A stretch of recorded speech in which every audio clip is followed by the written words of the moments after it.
সর্বপ্রথম ওই Narada Sarada sting operation কোথা থেকে পেশ করা হয়েছিল সেই জিনিসটা তোমাদের সকলকে আবারও মনে করতে হবে। কোথা থেকে পেশ হয়েছিল? সেই পেশটা কিন্তু বিজেপির যেই অফিসিয়াল পেজ রয়েছে সেখান থেকে পেশ হয়েছে। এবং আমি বারবার স্পষ্টভাবে একটা কথা বলতে চাই যে সত্যি তৃণমূল কংগ্রেসের নাকি এত নেতার বিরুদ্ধে এত এত অ্যালিগেশন, আজকে হঠাৎ করে তৃণমূল কংগ্রেসের এক নেতা বিজেপিতে গিয়ে তার পরবর্তীতে সেখানে মুখ্যমন্ত্রী হয়েছে।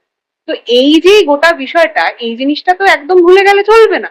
তাহলে যখন মুখ্যমন্ত্রী বিধানসভায় দাঁড়িয়ে এই কথা বলছেন যে উনি নাকি পুরোনো ফাইল গুলো খুলবেন, তাহলে পুরোনো ফাইলের মধ্যে যেটা ওনার অত্যন্ত হৃদয়ের কাছের ফাইল অর্থাৎ নারদা সারদা, সেই জিনিসটাও তো খোলা প্রয়োজন। এই একটা মার্ডার করেছে বলেছি, ওর থেকে বেশি আর কিছু করি, তো সেটার জন্য কি এত বড় কেস দিতে হবে? তো আমার কথাটা হচ্ছে যে কোনো ভুল মানে তো ভুলই। আপনার কাছে ভুলটা ভালো হয়ে গেল, উপাসনা করলেই দোষ, ঠিক আছে? ওই একটা কথা আছে, কাহাবত আছে, সেই কাহাবতটা এখানে আমি বলছি না। কিন্তু আমার মূলত কথা হচ্ছে যেইভাবে গোটা বিষয়টা পেশ করার চেষ্টা হচ্ছে, সেখান থেকে দাঁড়িয়ে ওই আমি যা করেছি, আমি যেহেতু মুখ্যমন্ত্রী হয়ে গেছি তার পরবর্তীতে তো কোনো অসুবিধা নেই। বিশ্বাস করুন, আমার পারিবারিক শিক্ষা যখন মুখ্যমন্ত্রীর কথা উল্লেখ করছি, আমি শুভেন্দু অধিকারীর কথাটা বলার সময় কিন্তু কানটা ধরতে পারবো।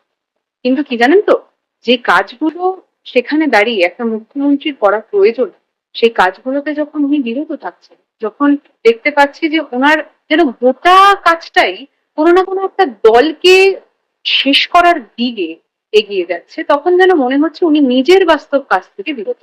যেই প্রতিজ্ঞাবদ্ধ উনি হয়েছিলেন মুখ্যমন্ত্রীর পদে বসার ঠিক আগে, ঠিক সেই জিনিসটা যেন কোনো জায়গায় প্রযোজ্য হচ্ছে। এই জিনিসটা প্রযোজ্য হওয়া ভীষণ জরুরি, যাতে আমার বাংলা ভালো করতে পারে।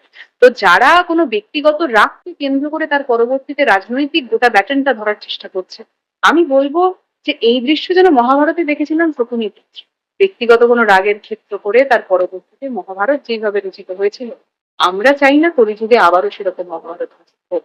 কিন্তু একটা কথা বলতে পারি, তাদের কাছে সেনাবল থাকলেও, তাদের কাছে নারায়ণী সেনা থাকলেও, আমাদের কাছে কিন্তু স্বয়ং নারায়ণ আছে। তাই কলিযুগেও নারায়ণের জয় নিশ্চিত। আরো লেটেস্ট খবরের আপডেট পেতে ফলো করুন রাতদিন.in।